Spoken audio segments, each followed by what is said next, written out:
FCO, NTDO 212, complex. DPS, go. Inco, go. PUS, go. Surgeon, go. Booster, go. Copy that. We have a go from you guys. This is Talking Sound. Hey everybody, how you doing today? This is Chris Jordan here at the Talking Sound Podcast, the only podcast on the internet where negative 10 is a number to be desired. Coming at you live from the throbbing heart of rock and roll that is Austin, Texas. Today on the phone from Houston, Texas, we have a very, very good and long friend of mine, Mr. Alan Cunningham. He is an audio engineer there at Double J Studios. He's also a keyboardist and musician with Generation Landslide. Alan, how are you doing today? I'm making it. Fantastic. That's all that it takes. As long as you can make it to tomorrow, there's a gig at some point. Yeah, and this is very true.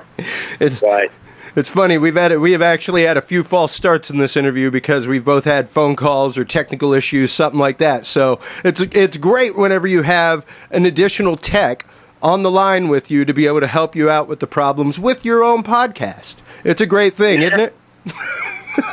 Well, you use the resources at hand. That's right. That's right. Many is the time that I have tapped Alan Cunningham's brain for something. Alan is actually one of the people that taught me to actually the person that taught me to run live sound the way that I know how to run it now. Large format consoles, things like that. Why don't you tell us a little bit about some of the things you got going on over at Double J right now, Alan? Right now, let's see. I've got a very talented young man by the name of Aaron Whitman, and we're doing very big things with him. And right now, I am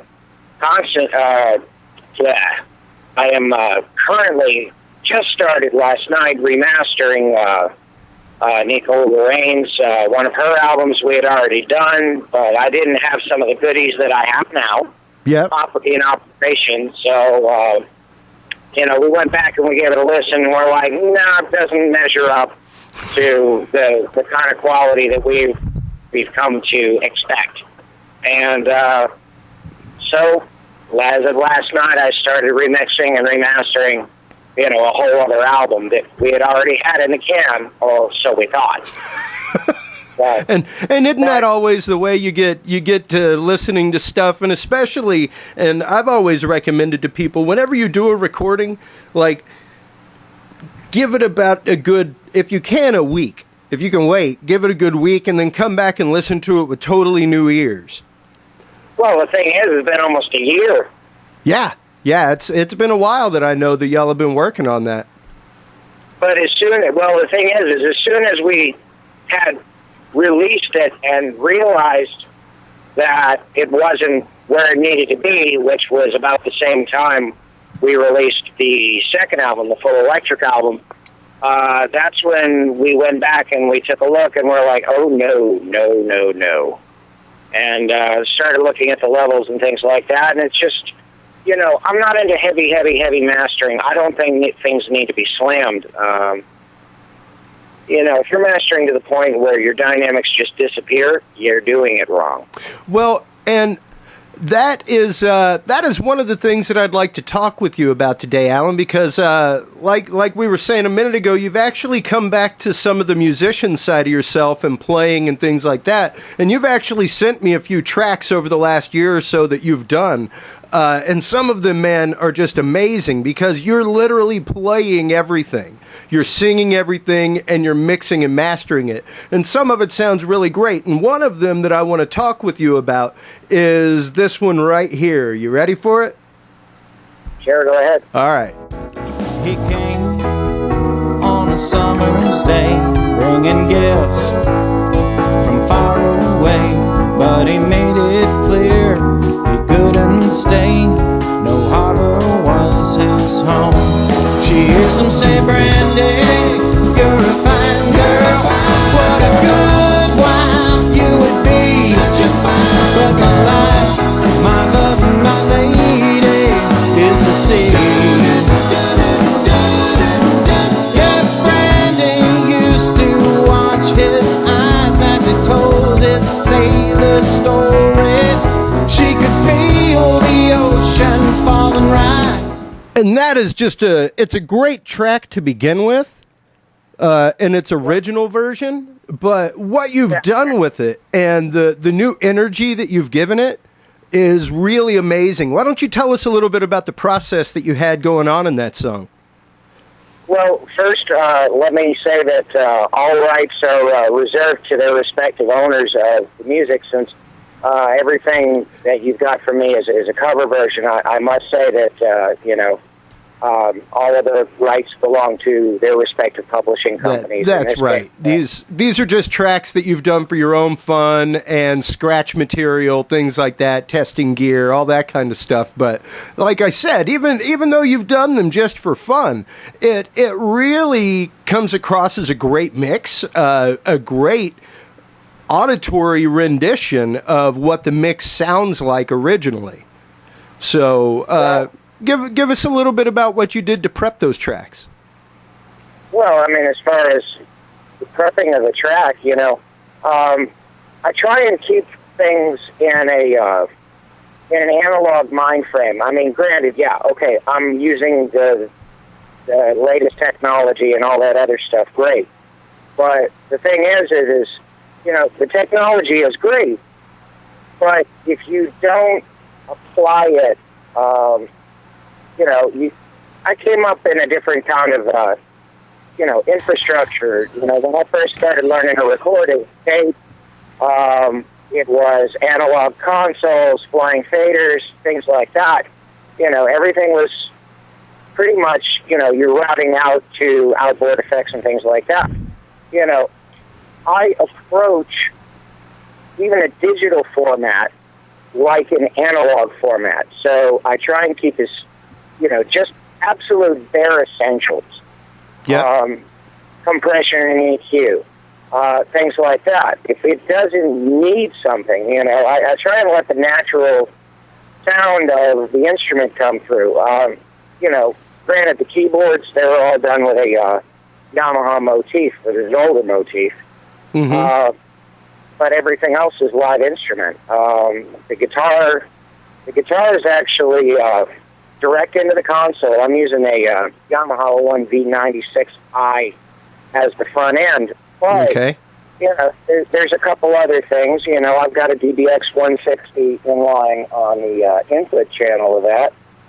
The drums are, naturally mic'd, close mic drums, a small diaphragm overhead, that sort of thing. Top and bottom of the snare drum, bottom of the snare phase is flipped.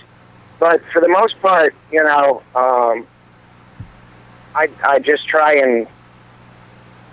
The goal of a sound engineer is not to be, you don't want to make it soundy. The whole idea is what you want to do is you want to be as transparent as possible. And I think I mentioned that to you years ago when we were talking about live sound. Your goal is not to color as much as take away the nasty. Yes. If there's something that doesn't sound right, well, chances are something's not right. Yeah, you may want to check into that. Yeah, exactly. But, you're leaving holes for other things in a mix. You've got to be decisive. You've got to carve faces. It's like everything should dovetail together is the way it should work. Yeah. It's like in wood. Yeah, very, very much so. That's a great analogy. But as far as being an audio engineer, the analogy I always give people is that of a head chef, where it's, the only job of a head chef is to make sure that what's going out to the people outside looks right, tastes right, is plated right, and is consistent all the time. True. Also like a chef, though, and then that's an incredible analogy because it is a lot like chefing. Because what you're doing is you're taking various ingredients, and any moron could throw everything in a pot, Yeah. And it could come out sounding like sneakers in a dryer. I mean, the one great thing about non-linear editing at this point is you can time-align things I'm not the greatest musician in the world. Those recordings make me sound phenomenal. But, I make mistakes just like everybody else. So I have to go back, and there's a little dressing I have to do. Yep. That's just, sometimes I'm not the greatest bass player, and my bass will slide out of rhythm, so I'll have to grab a note and just knock it back into place on the grid. I don't quantize. If I do it manually. To me, I'm not going to allow the machine to do something for me. Well, I'm going to make it do it itself. And see that's what I appreciate. As you know, I've also been a video editor in my time, and whenever I learned video editing, it was all deck to deck. It was manual editing. You had to go through. You didn't want to stretch that tape too much, so you better try and get your tracks. You better get your cuts and your things that you want in order as much as possible. And yeah, that's one thing that non-linear editing has done for us. Is it's given us the ability to do some things that physically we could never do before. The capabilities of punch recording now are phenomenal. It's amazing to me. People have been running Pro Tools since the early 90s. Oh, yeah. And for me, though, and you've been in the studio with me, we've done a couple pieces together, things like that. And, I'm very much a commit to the mix type person. I might give it a take or two getting into it. But most of the time it's going to be, all right, let's rewind that tape and blank it, rewind it, and we'll take that again. And right. It's the other thing that you tend to do on your recordings is, like John Simon, who worked with the band, you tend to commit the effects to the track. I do. Which I think is really cool. But the thing is what you see is what you get. You better be happy with that vocal the way it sounds. Exactly. That's what it's got. And the great thing about it is you can totally do that. Mm-hmm. There's no, when you're in the studio, there is no rules. Or rather, excuse my poor English, there are no rules. There ain't no rules is the right way to say it. Yeah. But my mother told me. It's and I have that question all the time whenever I'm modding people's pedals, things like that. What order should I put this in my chain? Should I have my distortions first? Should I have my affected flangers and things like that first? And I'm like, well, that depends on if you want to distort the flange or flange the distortion. Yeah, exactly. But, it's... You're going back to the chef thing, season to taste. Exactly. And it's, hey, what butters one person's bread will not necessarily do it for others. Whenever I've worked with people and they see how I work in the studio, they're like, dude, you got some gumption. Because I don't know if I'd feel comfortable just leaving that for eternity. Yeah, exactly. Well, you better know in your heart of hearts, if you're going to commit effects to tape or track, better be happy with them. Yeah, exactly. Damn sure. Exactly.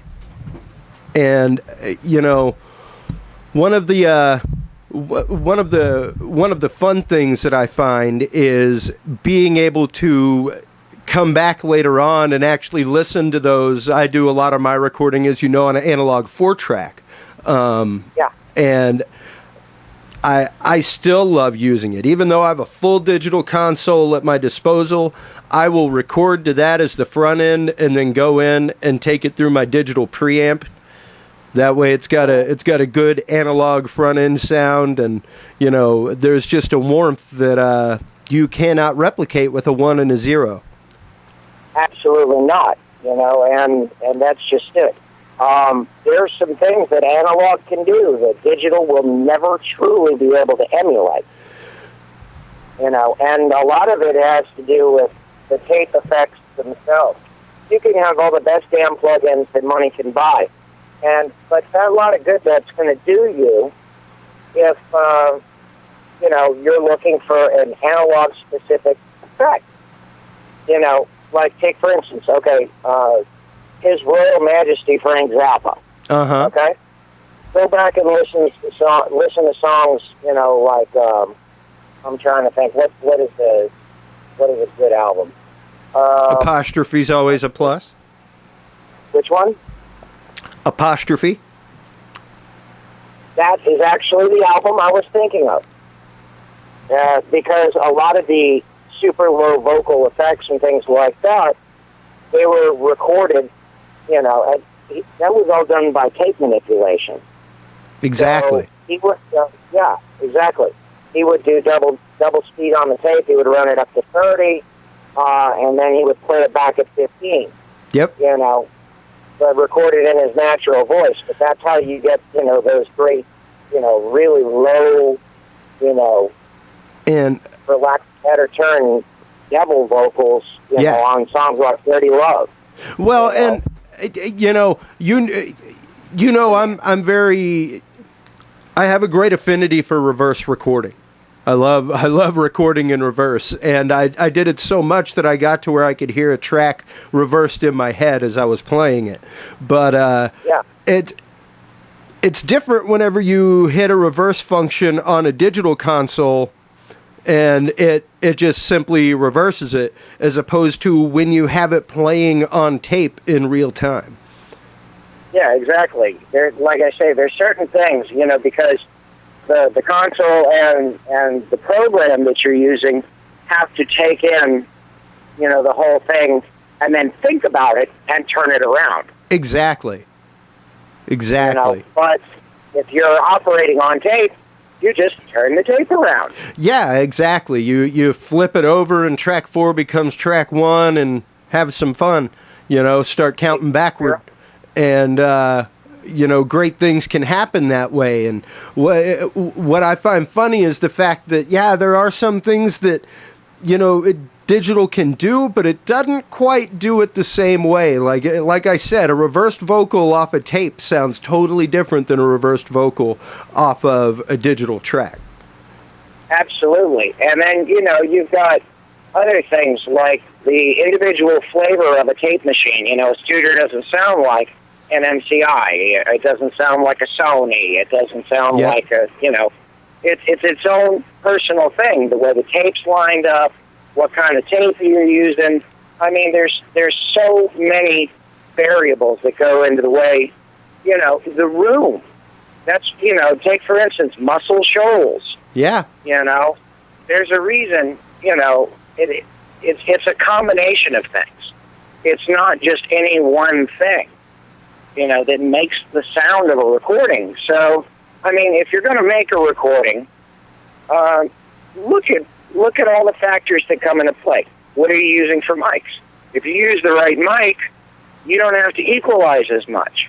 You know, not only that, but, you know, different mics, different preamps, everything you put into line, including the cable. Yep. You know, I'm going to be honest with you. I use some cheap-ass cables. All right? As do I.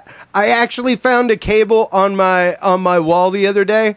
I got a whole bunch of them from my mom's house in Katy and brought them back. And whenever I unrolled it, I was like, "Holy crap, dude! This cable's from Mars Music." Like cables that were literally like, you know, the factory plastic ends and stuff like that are like a good 15, almost 20 years old now. Still work, don't they? Work amazingly. Well, I mean, you know, I know for a fact that a lot of the cables that I bought cheap, you know, and used for live sound, as a matter of fact. Yep. I would go back and I would rebuild them. Oh yeah. I have cables that are odd lengths, like 18 feet instead of 20. You know, because I've had to chop some off the end a couple times and repair it. You know. Indeed. All kinds of stuff like that.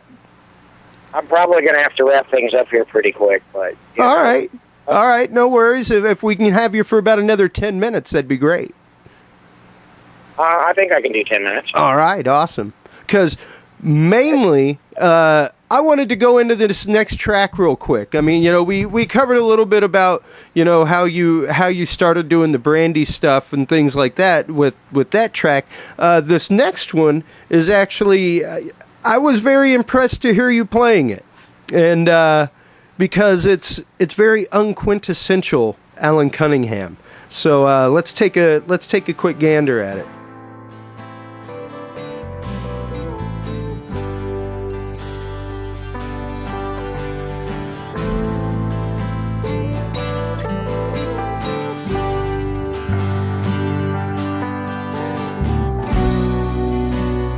Childhood living is easy to do.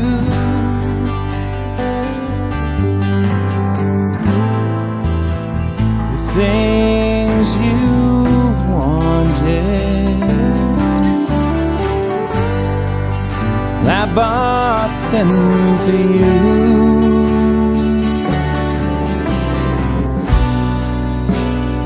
Graceless lady, you know who I am. All right. Well, that was a little Wild Horses by the old Rolling Stones there from Alan, recorded over at Double J Studios. Give us like I said, it was very interesting to hear you playing that.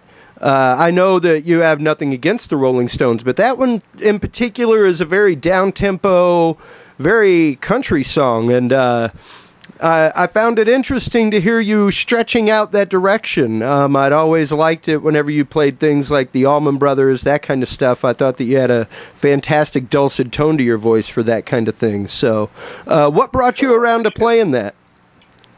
I think a lot of it had to do with the fact that I'd been doing I had just seen the, the documentary on Muscle Shoals. Mm-hmm. And, in that documentary, they show some footage, which I believe it was taken from a different film, of the Rolling Stones listening to the playback of a very raw copy of Wild Horses in the control room at Muscle Shoals. And it struck a chord with me, no pun intended. But I sat there listening, and I went back and I listened to the album it was on several times, and there was something about it.